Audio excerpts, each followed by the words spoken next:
محرم کے مہینے میں ایسا کیا ہوا تھا کہ آج 1400 سال گزر جانے کے باوجود بھی دنیا اس واقعے کو بھلا نہیں سکی؟ آخر وہ کون سا درد تھا، کون سی قربانیاں تھیں، اور وہ کون سا صبر تھا جس نے تاریخ کے صفحات پر ایسے نقوش چھوڑے، ایسے نقش چھوڑے کہ زمانہ بدل گیا، حکومتیں بدل گئیں، نسلیں بدل گئیں، مگر کربلا کی یاد آج بھی زندہ ہے، کربلا کی یاد آج بھی تازہ ہے۔ میرے محترم بھائیو، محرم ہمیں صرف ایک تاریخی واقعہ نہیں سناتا، ایک کہانی نہیں سناتا، بلکہ یہ ہمیں صبر اور حق پر ڈٹے رہنے کا درس بھی دیتا ہے۔ محرم ہمیں صرف رلانے نہیں آتا، ہماری آنکھوں سے آنسو نکالنے نہیں آتا، ہمیں کہانی اور واقعہ سنانے نہیں آتا، یہ ہمیں صبر اور حق پر ڈٹے رہنے کا درس دینے بھی آتا ہے۔ یہی وجہ ہے کہ جب بھی محرم کا دن آتا ہے تو اہل اسلام کے دلوں میں کربلا کی یاد تازہ ہو جاتی ہے۔ میرے محترم بھائیو، یہ وہ ایام تھے، وہ دن تھے جب امام حسین رضی اللہ تعالی عنہ اور آپ کے اہل بیت سخت آزمائشوں سے گزر رہے تھے۔ روایتوں میں آتا ہے کہ رسول کے نواسوں کے لیے پانی بند کر دیا گیا تھا، بچے پیاس سے بلک رہے تھے، خیموں میں سسکیاں تھیں اور ہر طرف آزمائش کا ماحول تھا۔ امام حسین کبھی آسمان کی طرف دیکھتے اور کبھی اپنے معصوم بچوں کی طرف دیکھتے، بچوں کے چہروں پر پیاس کے آثار دیکھ کر، بچوں کے چہروں پر بھوک کے آثار دیکھ کر امام حسین مسکرا کر کہتے، او میرے پالنے والے رب، او میرے محمد کے رب، اگر تو اسی پر راضی ہے تو تیرا حسین بھی اپنے بچوں کو پیاسا دیکھ کر راضی ہے، اگر تو ہمارے اس حال میں راضی ہے تو تیرا حسین بھی اپنے بچوں کی پیاس پر راضی ہے۔ میرے محترم بھائیو، یہی وہ مقام ہے جہاں انسانیت سیکھتی ہے کہ حالات کتنے ہی سخت کیوں نہ ہوں، اللہ پر بھروسہ نہیں چھوڑنا چاہیے۔ جب دنیا کے سہارے ختم ہو جائیں، جب اپنے بھی ساتھ چھوڑ جائیں، جب ہر دروازہ بند ہوتا دکھائی دے اور جب انسان کو اپنی ہر کوشش ناکام ہوتی محسوس ہونے لگے، جب کشتی سمندر کے بیچوں بیچ پھنس جائے، جب کنارہ نظر نہ آ رہا ہو، جب اپنے بھی بیگانوں کی طرح گزرنے لگیں، پہچاننے سے بھی انکار کر جائیں، تب ایک سچے مومن کی نگاہ زمین والوں کی طرف نہیں بلکہ میرے محمد کے رب کی طرف اٹھتی ہے۔ اس حال میں جو سچا مومن ہوتا ہے نا، جو سچا مسلمان ہوتا ہے نا، اس حالت میں اس مومن کی نگاہ زمین والوں کی طرف نہیں اٹھتی بلکہ آسمان والے رب کی طرف اٹھتی۔ مصیبتوں کی بھٹی میں جل جل کر، آزمائشوں کی بھٹی میں جل جل کر ایک سچا مومن ٹوٹتا نہیں بلکہ اپنے رب کے اور قریب ہو جاتا ہے۔ جس بندے کا تعلق اللہ سے مضبوط ہو جائے، جس بندے کا تعلق اللہ سے مضبوط ہو جائے نا، اسے زمانے کے تھپڑ کمزور نہیں کر سکتے، اسے زمانے کے تھپڑ کمزور نہیں کرتے بلکہ مضبوط بنا دیتے ہیں۔ جس بندے کا تعلق اللہ سے مضبوط ہو جائے، لوگ سمجھتے ہیں کہ یہ بیچارہ ختم ہو گیا، اب یہ اپنے پیروں پر نہیں اٹھ پائے گا، اب اس کے پاس کچھ نہیں بچا، اب اس کی کہانی ختم ہو چکی ہے، لیکن اللہ فرماتا ہے تم نہیں جانتے، میں اپنے اس دکھی انسان کو اس مقام تک اونچا لے کے جاؤں گا کہ اس پر دیکھنے والوں کی پگڑیاں بھی زمین پر گرتی نظر آئیں گی۔ ابھی وہ منظر آنا باقی ہے، ابھی دشمنوں کا حیران رہ جانا باقی ہے، ابھی دشمنوں کا پریشان رہ جانا باقی ہے۔ انسان اپنی آنکھ سے صرف آج کو دیکھتا ہے مگر اللہ آنے والے کل کو بھی دیکھ رہا ہوتا ہے۔ جب رب ساتھ ہو نا تو پھر خالی ہاتھ بھی طاقت سے بھر جاتے ہیں، ہاں جب رب ساتھ ہو تو پھر کمزور ہاتھ بھی طاقتور ہو جاتے ہیں۔ اب ایک طرف تپتا ہوا صحرا، دوسری طرف پیاس سے بلکتے ہوئے بچے اور درمیان میں امام حسین کھڑے ہیں۔ کبھی بچوں کے چہروں کو دیکھتے ہیں، کبھی آسمان کی طرف نگاہ اٹھا کر دیکھتے ہیں، کبھی اپنے پیاسے بچوں کو دیکھتے ہیں، کبھی آسمان کی طرف نگاہ اٹھا کر دیکھتے ہیں، اور پھر بے ساختہ زبان بول پڑتی ہے، او میرے محمد کے رب، اگر تو اسی پر راضی ہے تو پھر تیرا حسین بھی راضی ہے، اگر تو ہمارے اس حال میں راضی ہے تو پھر تیرا حسین بھی اپنے بچوں کو پیاسا دیکھ کر راضی ہے۔ میرے مالک، میں اپنی رضا کو تیری رضا پہ قربان کرنا چاہتا ہوں۔ اللہ فرماتا ہے، او میرے بندے، تو کرتا وہ ہے جو تو چاہتا ہے، پر ہوتا وہ ہے جو میں رب چاہتا ہوں۔ اے میرے بندے، تو وہ کر جو میں چاہتا ہوں، پھر ہوگا وہی جو تو چاہتا ہے۔ ایک بار اپنی چاہت کو میں رب کی چاہت پہ قربان کر کے تو دیکھ، ایک بار حسین کی طرح اپنی رضا کو میں رب کی رضا پہ قربان کر کے تو دیکھ۔ حسین کہہ رہا ہے میرے مالک اگر تو ہمارے اس حال پہ راضی ہے نا تو پھر تیرے محبوب کا نواسا بھی اس حال میں تیرے اوپر راضی ہے۔ جے سونا میرے دکھ وچ راضی تے میں سکھ نو چلے ڈاما۔ دنیا والے خوشیوں کے موقعوں پر بھی اللہ کی ناشکری کرتے نظر آتے ہیں، خوشیوں کے موقعوں پر بھی اللہ تعالیٰ کی ناشکری کرتے ہیں، شکوے شکایت کرتے ہیں، مگر حسین نے مصیبتوں کے طوفان میں کھڑے ہو کر بھی رب کی شکر گزاری کی ہے، اور زمانے نے دیکھا ہے، مومنوں نے دیکھا ہے۔ یہی وجہ ہے کہ آج 1400 سال گزر جانے کے بعد بھی جب کربلا کا نام لیا جاتا ہے تو دل ادب سے جھک جاتا ہے، اور انسان سوچنے پر مجبور ہو جاتا ہے کہ آخر صبر کی وہ کون سی چوٹی تھی جس پر حسین کھڑے تھے، کہ وقت گزر گیا، سلطنتیں مٹ گئیں، بڑے بڑے بادشاہوں کے تخت راکھ ہو گئے، نہ وہ بادشاہ رہے، نہ ان کے چرچے کرنے والے رہے، نہ ان کے ماننے والے رہے، بڑے بڑے بادشاہوں کے نام مٹ گئے، نام و نشان مٹ گئے، مگر اس دنیا میں حسین ایک ایسا بادشاہ گزرا ہے کہ 14 صدیاں بعد بھی کئی ہزار میل کی دوری پر پاکستان کے آخری کونے میں بیٹھ کر ایک دیوانہ کہتا ہے کیا کہنے میرے بادشاہ حسین تیری وسعت کے، کہ پوری کائنات کے اندر اتنے لوگ یزید کے نام پر جینے کو تیار نہیں جتنے لوگ تیرے نام پر مرنے کو تیار ہیں۔ پوری کائنات کے اندر اتنے کسی کے گھر نہیں جتنے میرے بادشاہ حسین کے گھر ہیں، پوری کائنات کے اندر اتنے کسی کے نوکر نہیں، کسی کے غلام نہیں جتنے میرے بادشاہ حسین کے نوکر اور غلام ہیں۔ میرے بھائیوں، 9 محرم کی شام تھی، امام حسین اپنی بہن حضرت سیدہ زینب کے خیمے میں تشریف لائے۔ بہن نے جب بھائی کو دیکھا تو آنکھیں بھر آئیں۔ امام حسین نے بہن کی کلائی پکڑی اور اس پر محبت بھرا بوسہ کیا، بہن کی کلائی پر محبت بھرا بوسہ کیا۔ بہن سوچنے لگی کہ بھائی تو پہلے میرے ہاتھوں کو بوسہ دیا کرتے تھے، آج کلائی پر بوسہ کیوں کر رہے ہیں؟ پھر آگے حضرت سیدہ زینب نے کیا کیا، بھائی کی پہلے زلفوں کو بوسہ دیا، پھر آپ کے گلے کو چوما، گلے پر بوسہ دیا۔ امام حسین نے محبت بھرے لہجے میں پوچھا، میری بہن پہلے تو تم میری پیشانی چوما کرتی تھی، میری پیشانی کو بوسہ دیا کرتی تھی، آج میری زلفوں کو بوسہ کیوں دے رہی ہو، کیا وجہ ہے؟ حضرت سیدہ زینب کی آنکھوں سے آنسو بہہ نکلے۔ عرض کیا، بھائی میرا دل گواہی دے رہا ہے کہ یہ رات میرے لیے بہت بھاری رات ہے، اور آنے والا دن امت کی تاریخ کا سب سے دردناک دن ہے۔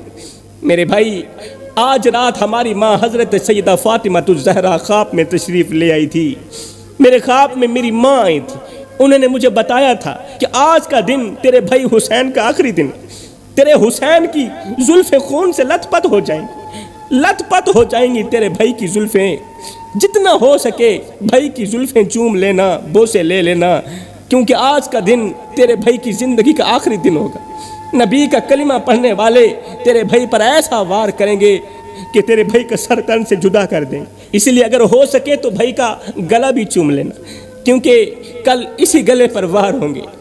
یہ سن کر حضرت سیدنا امام حسین مسکرا کر کہنے لگے، اگر میرا اللہ اس پر راضی ہے، اگر میرا اللہ راضی ہے تو حسین بھی اللہ کی رضا پر راضی ہے۔ پھر بہن نے پوچھا، اے میرے بھائی، آپ تو میرے ہاتھوں پر بوسہ کیا کرتے تھے، آج آپ نے خلاف معمول میری کلائی پر بوسہ کیوں کیا؟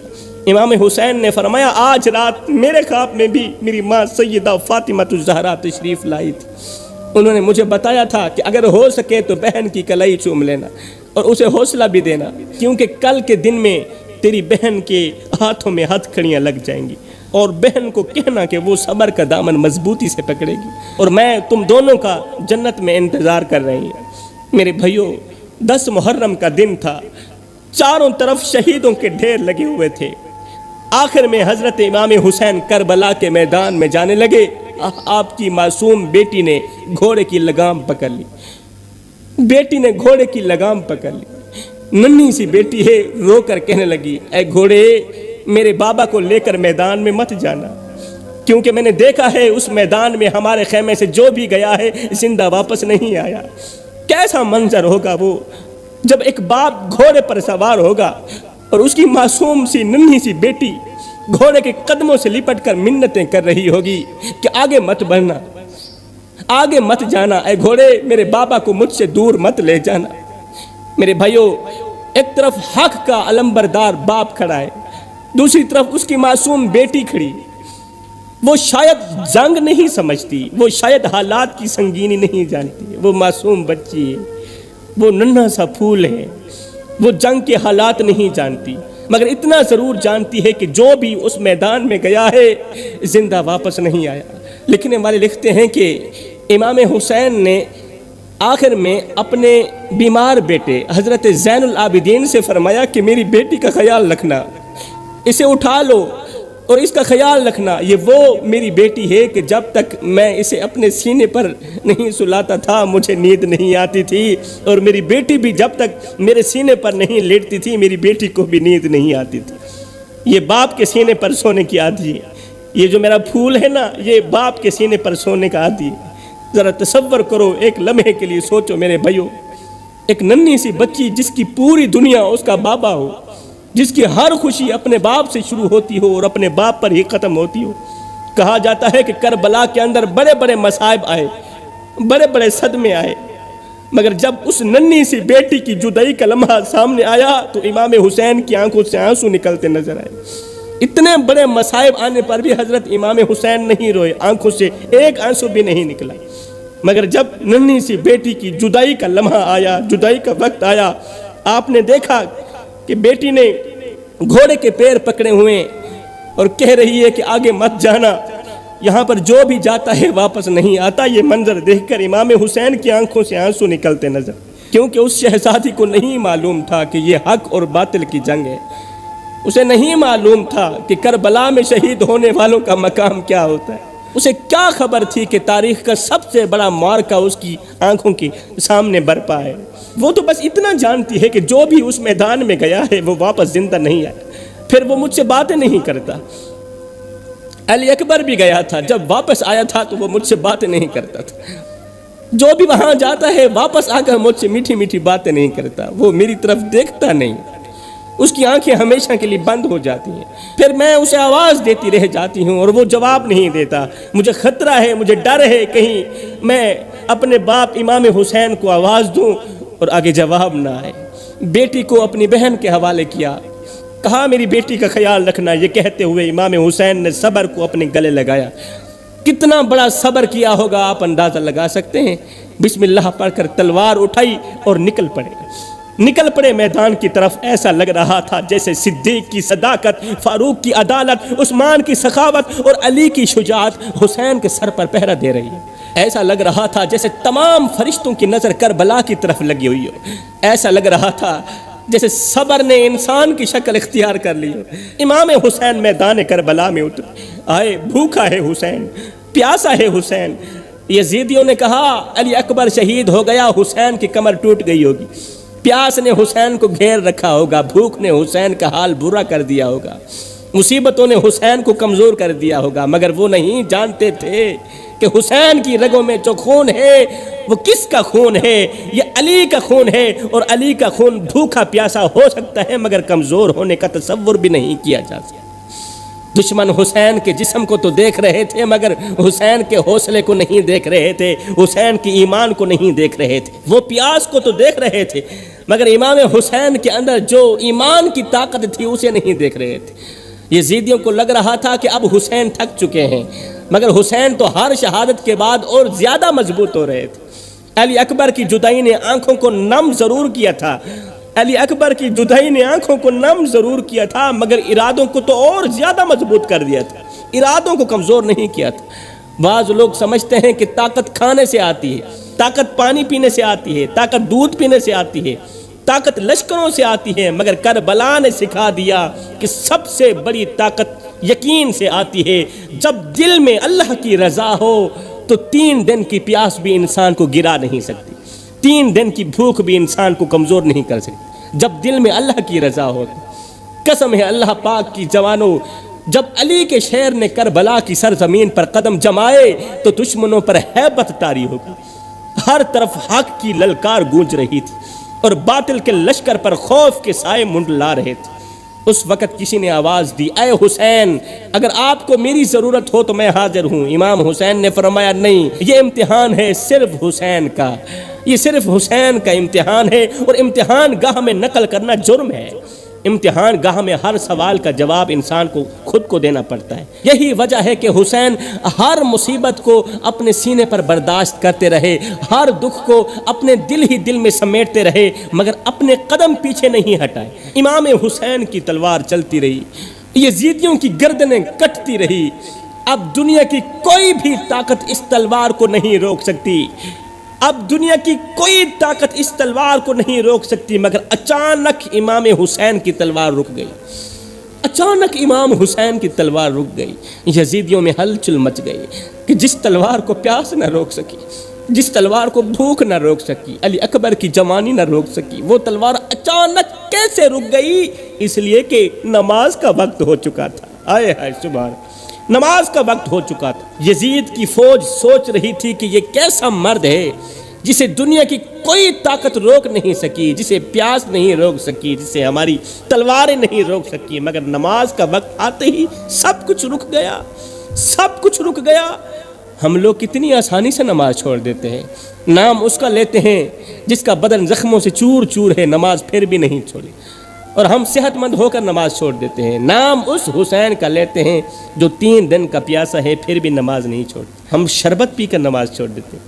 میرے بھائیو، حقیقت تو یہ ہے کہ ہم نام لیتے ہیں حسین کا اور نقل کرتے ہیں یزید کی۔ اے کاش ہم اس سبق کو سمجھتے۔ آج ہماری راتیں جاگتے گزرتی ہیں، مگر فجر کی اذان سن کر بھی پلٹ کر ہم سو جاتے ہیں۔ ہم حسین کی محبت میں روتے ضرور ہیں، مگر حسین کی محبت میں وہ کام نہیں کرتے جسے حسین دل و جان سے کیا کرتے تھے۔ خیر، امام حسین نے تلوار اچانک روک لی اور نماز کے لیے کربلا کے میدان میں کھڑے ہو گئے۔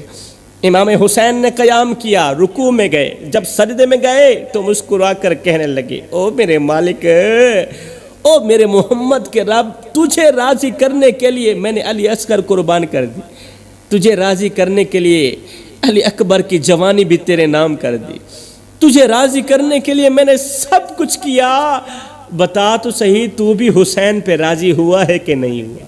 یہ وہ لمحہ تھا جب فرشتے رو رہے تھے، آسمان کانپ رہا تھا۔ امام حسین کی وہ نماز کربلا کے میدان میں اللہ کی پاک بارگاہ میں پیش ہوئی، جو آج بھی قیامت تک امت کو سبق دے رہی ہے کہ نماز ایک بہت بڑی عبادت ہے، اسے عام مت سمجھنا۔ کسی نے امام حسین سے پوچھا، حضرت ایک بات تو بتائیں، آپ کو جنت عزیز ہے یا نماز عزیز؟ آپ کو نماز عزیز ہے یا جنت عزیز ہے؟ آپ نے فرمایا، مجھے جنت سے کہیں زیادہ نماز عزیز ہے، اس لیے کہ جنت میری رضا ہے اور نماز تو میرے سونے رب کی رضا ہے، لہٰذا میں اپنی رضا کو اپنے رب کی رضا پہ قربان کرتا ہوں۔ امام حسین کو 10 محرم کے دن کربلا کی سرزمین پر شہید کر دیا گیا۔ انا للہ و انا الیہ راجعون۔